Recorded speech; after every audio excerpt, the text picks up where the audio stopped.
Welcome to Michael Fitzpatrick's Real Society, where we explore the intersection of film, media, and society.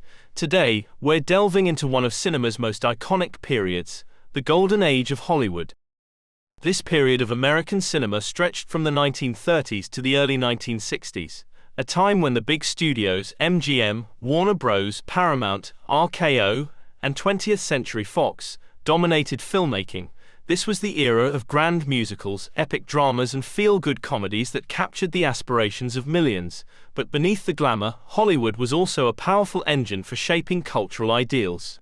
At the heart of Golden Age cinema was the American dream, the idea that hard work, determination, and optimism could lead to success. Films during this era portrayed a world of possibility. Bangles dance upon the bevy of high bounce down the levee, all misfits, putting on the ritz. Frank Capra's Mr. Smith Goes to Washington, 1939, embodied this idealism.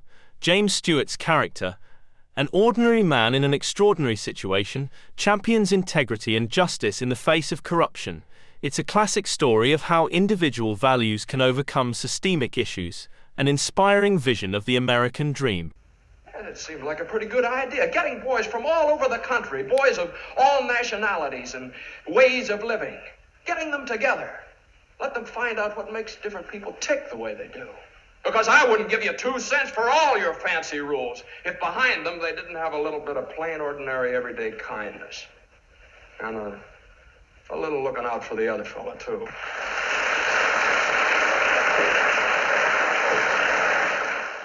John Ford's The Grapes of Wrath 1940, based on John Steinbeck's novel, offers a more grounded take. It tells the story of the Joad family during the Dust Bowl and their pursuit of a better life.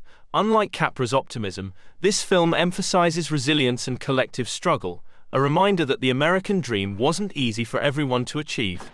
This here's a 15-cent loaf. Well, could you see your way to cutting off 10 cents worth? Give him the loaf. No, sir. We want to buy 10 cents worth, that's all. Go on, it's yesterday's bread. Go ahead. Bert says to take it. Well, it may sound funny being so tight, but we got 1,000 miles to go, and we don't know if we'll make it.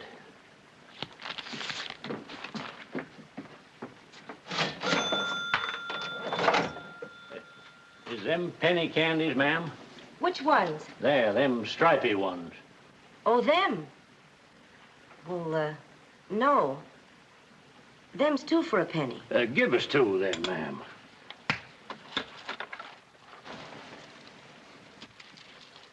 Go on, take 'em, take 'em. Thank you, ma'am.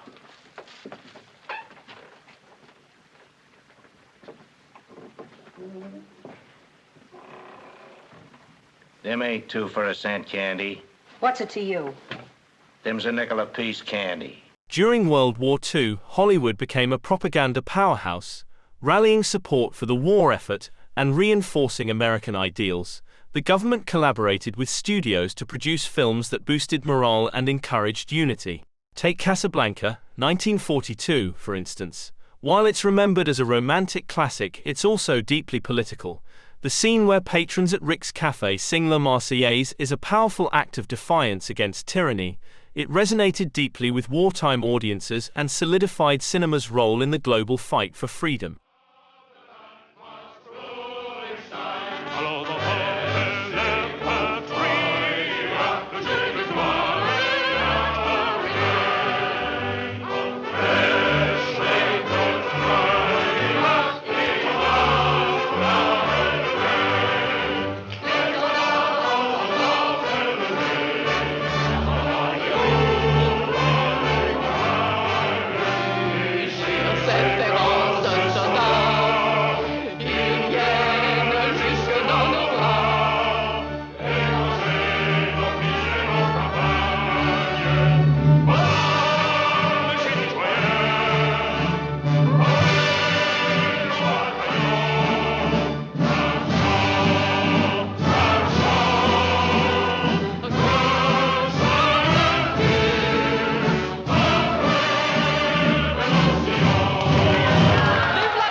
The Why We Fight series, 1942 to 1945, directed by Frank Capra, was a direct collaboration between Hollywood and the US military.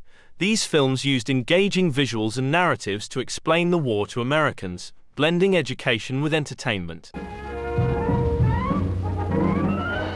The country, like every other country after the last war, was torn by political unrest, hard times, unemployment.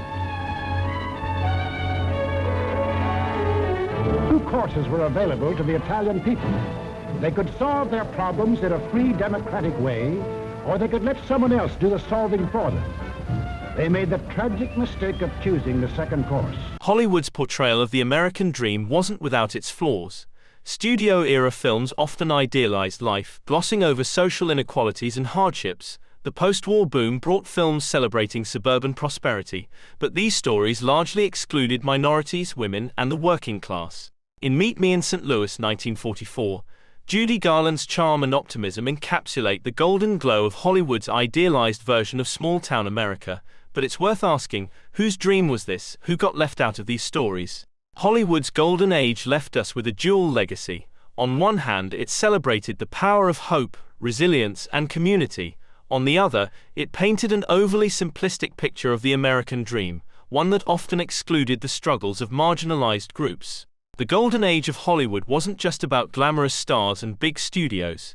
It was a time when cinema helped define a nation's identity and its aspirations. By looking at these films, we can better understand how they shaped and sometimes challenged the idea of the American dream. Thanks for joining us on this journey through the golden age of Hollywood. If you're ready to dive deeper into the powerful connection between media and society, like, subscribe, hit that notification bell, and stay tuned for more episodes on Real Society. Let's continue exploring the world through the lens of cinema.